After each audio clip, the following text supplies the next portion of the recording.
Welcome to the Swank Golf Podcast, a podcast for new golfers, old golfers, and everybody in between. I'm your host, Nadir, and on this podcast, we'll be discussing my journey and others by interviewing golfers of all skill sets that I know and that I meet along the way. Welcome to the Swank Golf Podcast. We got a good show this week. The guest that I got on, one of my closest friends, known this guy for a very, very long time. We got an ex-college football player. And newly avid golfer, Bob Maguire. Welcome to the show. Glad to be here. Yeah, no doubt, man. So let's just jump right in it, man. Let's tell the people, how long have you been playing? How long have you been playing? So I just got an email from the place I took my golf lesson that I've been a member now for a year. So okay, I almost about a year ago, I think I took my first lesson, and I wanted to go that way. Well, I'll take you back a little bit. So you had been golfing for a long time, not a long time, but a few years ahead of me, right? And you kept saying you gotta get in, and I was like, I don't know, bro. I live in New York. I don't think it's gonna be like realistic for me to do out there. And I was like, you know what? If I win the fantasy football league this year, I'm gonna take that money and I'm gonna get some clubs and I'm gonna get lessons and I'm gonna do it right, and then I'll just figure it out from there. And so I kept walking past this place on 116 in New York City, and it's called The Bridge Golf, and I'd like always wanted to go in there and take lessons, but I was like, I don't know, man. So that I got that money, I was like, all right, I'm gonna do it now. So I took my first lesson, and I wanted to do a lesson just because like I wanted to do it, like learn the right way. I know like we always played sports, and we used to hoop a lot, but I always wanted to like dribble. I was like never like a shooter. Like my shooting form was terrible. And it wasn't until college till somebody taught me the right way to shoot the ball, and I was like, with this, like it's such like a technical sport, like you really got to have your form down. Yeah. I was like, I don't want to learn bad habits and then have to break them later. So I was like, let me just get the basics down. So I started off with a lesson, and then just kind of went from there. So I've been in it for a year, but like we're in the middle of winter right now. Like this is like. It's been over a month since I played, and I'm like, oh man, I gotta get back out there. Yeah? Right, yeah. The bug definitely so this is like the first winter I'm going through. So like I'm like so excited for spring now. Okay, very, very cool. I didn't go that way with lessons first, and I actually wish that I did for those very same reasons that you're saying, like getting the foundations down. I feel like I had to rework my swing backwards once I did get a lesson to find out, okay, what am I doing? And how can I change, that based on the instructions that I got. Let me ask you this. What was the thing that really made you, like, I understand what made you start, but once you started playing, what made you want to keep on going? Yeah, so like that first lesson I took, I didn't get hooked, and then I was supposed to come play with you, Walt, Tim, and Sean, I think, and you got sick that night or whatever, and you couldn't play the next day. And I went out there, and like I was like, oh yeah, I think I'm gonna know what I'm doing. I'd never hit a driver before in my life, so of course I'm slicing everything. It was just terrible. Like I didn't even keep track of the score. But I was like, I think I can figure this out. And then the next time I played, I had like one or two of those shots where you're like, yeah. And I don't know, like I don't think there was a moment when I was like, I'm hooked, but it was just like this feeling like I think I can figure this out. Right. And then plus you guys were all into it, and I was like, I just want to go out there and hang out with the guys. And I don't know, it wasn't like, well, there was a moment one time in a lesson I had where, because I took like three lessons last year. Okay. Where he showed me something like leading with the wrist and like just kind of trusting it.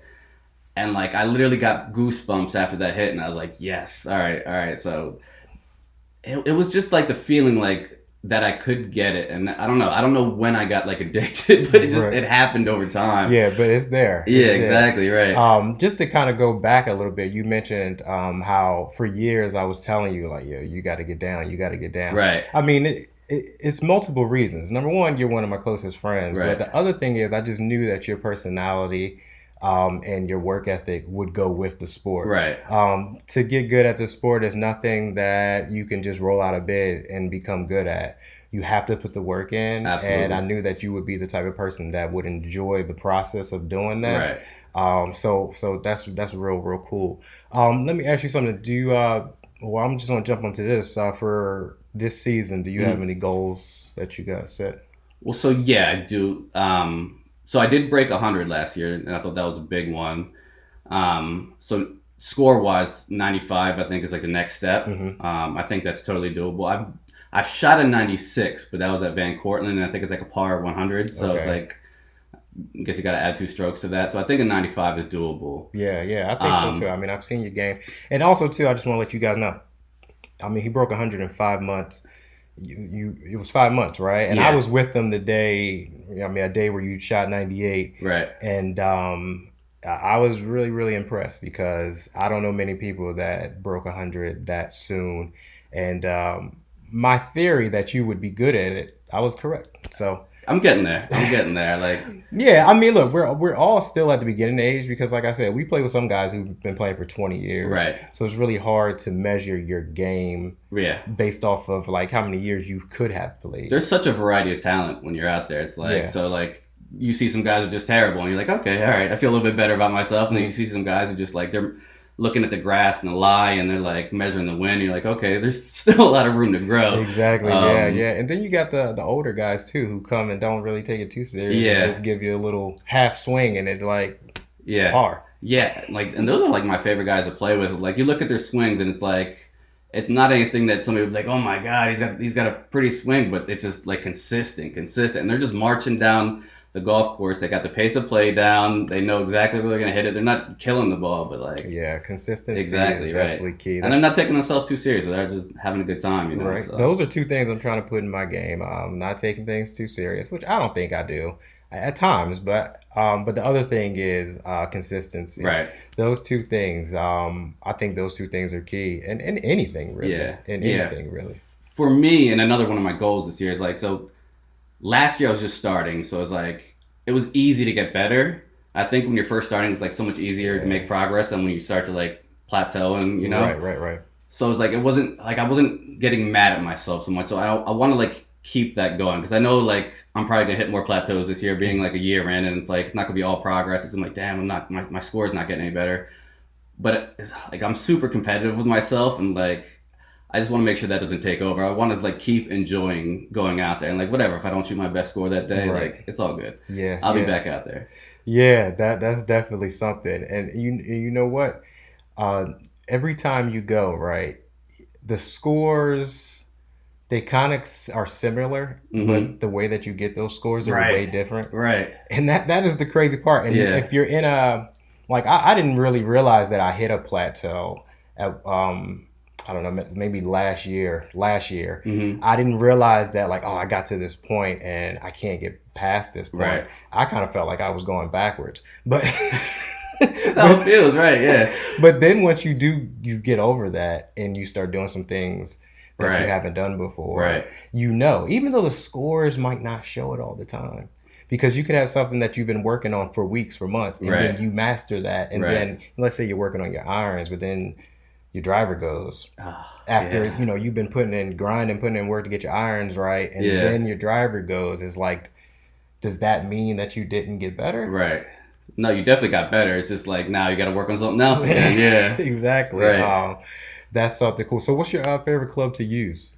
So, my 50, Mm-hmm. my Vokey Wedge, is the first club I bought. Like, I went to second swing. You're like, yo, before we played that day, you're like, yo, you got to get a 50. So that was the first club I bought, and I swing that like every day in my apartment because it's small. So it's like the only club I really have space to swing in there, and like, I just feel confident with that club. Like, I can bump and run with it if I'm close. If I'm like that 80 to 100 yards, like, I feel confident that it's gonna go straight. Yeah. It used to be my 7. Like, my 7 was like my do it all, but lately, like, and like you said, like, some things get better and other things get worse. Like, my 7 and my 6 iron right now are just like a little bit right, and I'm Yeah. just like, I gotta straighten it out. But yeah, I love swinging that 50. If I'm in there close, like, I'm confident I can get on, if not on the green, close to the green. Yeah, it's a very versatile club. Yeah. That's why I like it. Yeah. It's definitely versatile. When you do you do any like are you like doing any training, like not practicing? I mean like training, like far as like speed training or doing certain workouts in the gym to try to get better or anything like that? So yes and no. Like I do follow a couple people on Instagram who are like training for golf. So I've incorporated a couple of those things, like trunk twists, and things like that.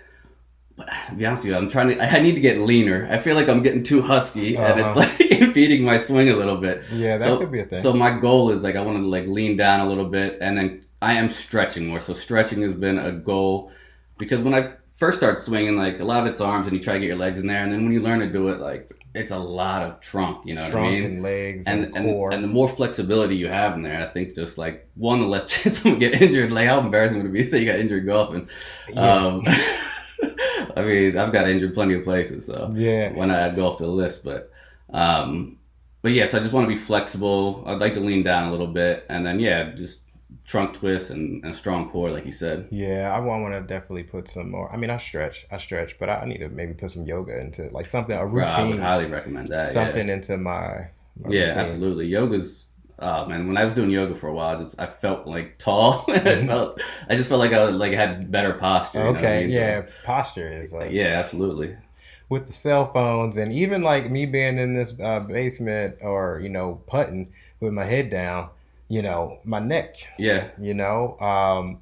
It's it definitely can get your posture, especially in your older ages. Yeah, we're getting up there, bro. Yeah, you gotta limber up, and you gotta get some strength. Yeah, you gotta get some strength. You looking forward to any specific courses or areas or events or anything like that this year? So courses, like I'm not at the point yet where like I gotta play certain courses. I want to play as many as I can right now, but I want to like kind of like conquer the ones I'm playing. So like. Van Cortlandt up in the Bronx and Mooshaloo, which is like a 9-hole that I play at. Like that's the one I go to the most because I can like shoot out there early in the morning, get a quick 9 in and come back and start my work day a little bit late, but still not like I don't have to take a day off of work or anything to play. Right. That's so I want to get to the point where like I feel like I'm confident at my home courses. The first place we played was Rock Manor. I've only played there once. And it was awful, so I want to go back and see what I can do there now. Yeah, we can definitely set that one. Yeah, that place. I feel like that place. I always feel like I should do better. Yeah, like when I look at the landscape, it looks like it's wide open. It looks like it's wide open. Yeah, and I just feel like I should be. I know that's why I'm so curious to see how I would do there now, because like the first time it was terrible. So, and then I do like the Del Castle spot we go to. Yeah, that place is chill. Yeah, that's why I like it because it's chill. And then hopefully I can go on that golf trip with you guys that you went on with Blouch and them. Yeah, that was because some of those courses from the footage I saw just look beautiful. It was crazy. Those were by far the nicest courses I've played. I mean, one of the places. I mean, green fee was $200 to play. Wow, yeah. So, it was. Those were definitely the nicest courses that I've ever played. Or do you have anything specific in your game right now that you're working on? So driver is the one that drives me crazy. And I think I'm getting some, but last time I felt it that way, it fell apart real quick. But I think I'm getting somewhere with it. So we'll see how it translates once the warm weather breaks. Yeah. I think chipping can always be better. In like the beginning, when you're chipping, you're like, let's just get on the green. Yeah. And now I'm at the point where like, all right, let's get on the green and try to set up a makeable putt. Let's see if we can get up and down.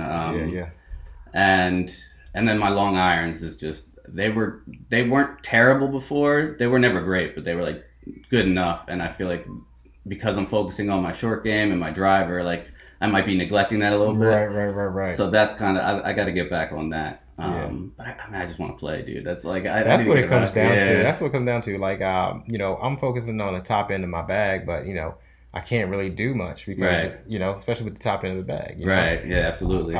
So that's really tough. But do you prefer? Not I won't say prefer, but sim golf to real life practicing out like at a driving range? Do you feel you like one more than the other? I like the driving range so much better, especially if you can go to a range that lets you hit off the ground, like doesn't have like the mats. Yeah. It just gives you so much more of a better feel, I think.